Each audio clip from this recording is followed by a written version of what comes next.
तो अब हम लोग देख रहे हैं एडवांस टैक्स के बारे में। एडवांस टैक्स मतलब क्या? यूजुअली जो प्रीवियस ईयर का हमारा टैक्स होता है वो हम लोग असेसमेंट ईयर में भरते हैं, पर जब हम प्रीवियस ईयर का टैक्स प्रीवियस ईयर में ही भरते हैं तब उसे बोलते हैं एडवांस टैक्स।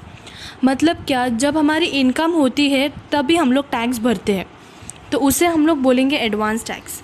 अब ये सवाल उठता है कितना टैक्स भरना है, हमको कैसे पता चलेगा? तो उसके 4 पॉइंट्स हैं। आप पहले एस्टिमेट करो कि आपका इनकम क्या होगा, उस एस्टिमेटेड इनकम पे आप एस्टिमेटेड टैक्स निकालो। जो भी आपको ऐड करना है, लेस करना है वो कर दो। फॉर एग्जांपल सरचार्ज ऐड करना है, कोई डिडक्शन लेस करना है, टीडीएस वगैरह जो भी आपको ऐड लेस करना है वो ऐड लेस कर दो। अगर जो आपका एस्टिमेटेड टैक्स है वो अगर आपका 10,000 से ज़्यादा आया तो आपको एडवांस टैक्स का प्रोविज़न लगेगा। देखो, रेसिडेंट सीनियर सिटीज़न है, उसकी एज 60 ईयर्स और मोर है, उसके पीजीपीपी में कोई भी इनकम नहीं है, प्लस जो उसका एस्टिमेटेड टैक्स है वो 10,000 से ज़्यादा है, तो उनको एडवांस टैक्स का प्रोविज़न नहीं लगेगा। अब एडवांस टैक्स कितना भरना है और कब भरना है? एडवांस टैक्स आपको 4 क्वार्टरली इंस्टॉलमेंट में भरना है। कितना भरना है और परसेंटेज क्या है? तो ड्यू डेट है उसकी 15 जून, 15 सितंबर, 15 दिसंबर, 15 मार्च, ये उसकी ड्यू डेट है। Percentage is 15%, 45%, 75% and 100%। वो भी ये जो रेट है, परसेंटेज का जो रेट है वो क्यूमुलेटिव रेट है, ध्यान रखना। अगर प्रिजम्पटिव टैक्सेशन असेसी है तो उस केस में जो उसको टैक्स भरना होगा वो उनको भरना होगा 15 मार्च को 100% उनको टैक्स भरना होगा। अभी एस्टिमेटेड टैक्स कैसे निकालोगे? फॉर एग्जांपल मेरा एस्टिमेटेड टैक्स है 1 लाख रुपए, तो फिर आप लोग टैक्स एडवांस टैक्स कैसे भरोगे? 15 जून को 15% मतलब 15,000 रुपये आप लोग भरोगे। 15 सितंबर को 45% मतलब 45,000, बट आपने ऑलरेडी 15,000 भर दिए तो आएगा उधर 30,000, और वैसे ही आगे के 2 भी है। उसके बाद हम लोग देख रहे हैं अगर एडवांस टैक्स नहीं भरा या ओवरऑल कम भरा तो उस केस में उनको इंटरेस्ट लगेगा 234B के अंदर। किसके ऊपर लगेगा? जो भी आपका शॉर्ट पेड है या नॉट पेड है, जो भी आपका डिफरेंस है उसके ऊपर आपको इंटरेस्ट लगेगा। अब शॉर्ट पेड कैसे निकालते हो? जो भी आपका एक्चुअल टैक्स है माइनस एस्टिमेटेड टैक्स करोगे तो आपको मिल जाएगा शॉर्ट पेड, या आप बोल सकते हो डिफरेंस। उस शॉर्ट पेड अमाउंट पे या नॉट पेड अमाउंट पे इंटू 1% पर मंथ और part of the month into period from 1st of April of the assessment year till the tax payment आप लोग इंटरेस्ट कैलकुलेट करोगे। अगर आपने जो एस्टिमेट किया था टैक्स वो 90% ऑफ द एक्चुअल टैक्स है तो उस केस में आपको इंटरेस्ट 234B नहीं लगेगा। अब क्वेश्चन आ रहा होगा पार्ट ऑफ द मंथ मतलब क्या? अगर एक मंथ में एक भी दिन यूज़ किया तो वो पूरा मंथ का माना जाएगा।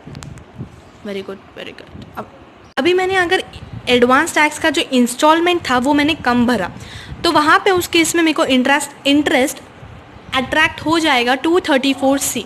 उस केस में क्या होगा? जो भी मेरा एक्चुअल टैक्स का जो भी इंस्टॉलमेंट है लेस करोगे आपका एडवांस टैक्स का जो इंस्टॉलमेंट है, जो भी डिफरेंस आएगा उसके ऊपर आप लोग इंटरेस्ट लगाओगे। तो यहाँ पे मेरा फर्स्ट ड्यू डेट था 15 जून को, यहाँ पे मैंने 15% रेट ऑफ इंटरेस्ट से मैंने 20,000 रुपये भरा था, पर मेरा जो एक्चुअल टैक्स था वो था 27,414 का, तो डिफरेंस मेरा आ रहा है 7,414 का, तो मेरे को इंटरेस्ट लगेगा कैसे? बट जो 7,414 है हम लोग वो नहीं लेंगे, हम लोग लेंगे 7,400 इंटू 1% इंटू 3 मंथ। अभी यहाँ पे एक चीज़ और समझना, अगर 7,499 भी रहता ना तो भी हम लोग 7,400 ही लेते। उसके बाद अगर आपने 15 जून को जो भी आपका एक्चुअल टैक्स था उसका अगर आपने 12% भी भरा होता तो आपको ये इंटरेस्ट अट्रैक्ट नहीं होता। सेकेंड जो ड्यू डेट थी वो थी 15 सितंबर, उस केस में 45% मेरे को भरना था।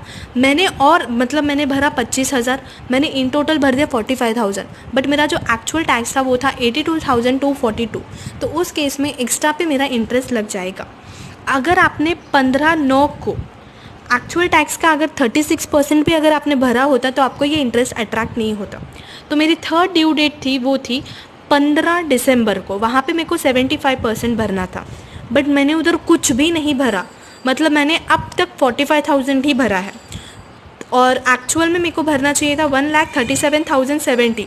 तो उस केस में जो डिफरेंस आया वो आया 92,070, तो उस केस में मेरे को उधर इंटरेस्ट लग जाएगा 3 मंथ के हिसाब से। और नेक्स्ट जो ड्यू डेट थी मेरी वो है 15 मार्च को। 15 मार्च 2020 को मेरे को 100% तक मेरे को पूरा एडवांस टैक्स भरना था, पर मैंने जो एडिशनल भरा था वो था 30,000। तो उस केस में मैंने इन टोटल भरा था 75,000, एक्चुअल में भरा था 1 लाख, एक्चुअल में भरना चाहिए था 1,82,760। तो यहाँ पे जो मेरा डिफरेंस आ रहा है वो आ रहा है 1,77,060 का। वहाँ पे एक चीज़ ध्यान रखना, अगर आप लोग मार्च में कुछ ऐसे करते हो तो वहाँ पे 1 मंथ का लगेगा, ना कि 3 मंथ का। अब देखो मेरा जो प्रिजम्पटिव टैक्स था, अब प्रिजम्पटिव टैक्स जो था उसमें अगर डिफरेंस आया है तो उस केस में जो भी मेरा एक्चुअल टैक्स था जो मैंने भरा था लेस द एडवांस टैक्स जो भरा इंटू 1% इंटू 1 मंथ आएगा इधर, वो ध्यान रखना। अब कुछ ऐसे केसेस है अगर उसके वजह से आपका डिफरेंस आ रहा है तो आपको इंटरेस्ट नहीं लगेगा, वो भी अंडर सेक्शन 234C के अंदर। क्या है फर्स्ट, आपका कैपिटल गेन की वजह से चेंजेस आया है उसकी वजह से, या आपका इनकम ऑफ नेचर मतलब क्या लॉटरी या पजल से आप लोग कुछ जीत गए उसकी वजह से, या ऐसे पीजीपीपी में ऐसी कोई इनकम हुई जो फर्स्ट टाइम हुई है, तो उस केस में आपको नहीं लगेगा, आपको अगर जो भी आएगा उसके ऊपर इंटरेस्ट नहीं लगेगा। प्लस अगर आपको डिविडेंड मिलता है वो भी 10 लाख से ज़्यादा, तो उस केस में भी आपको इंटरेस्ट अंडर सेक्शन 234C नहीं लगेगा। एक चीज़ समझना, 31 मार्च 2020 मतलब क्या प्रीवियस ईयर में जो भी टैक्स भरोगे वो एडवांस टैक्स में ही आएगा, जो भी आप लोग टैक्स भरोगे वो एडवांस टैक्स में ही आएगा।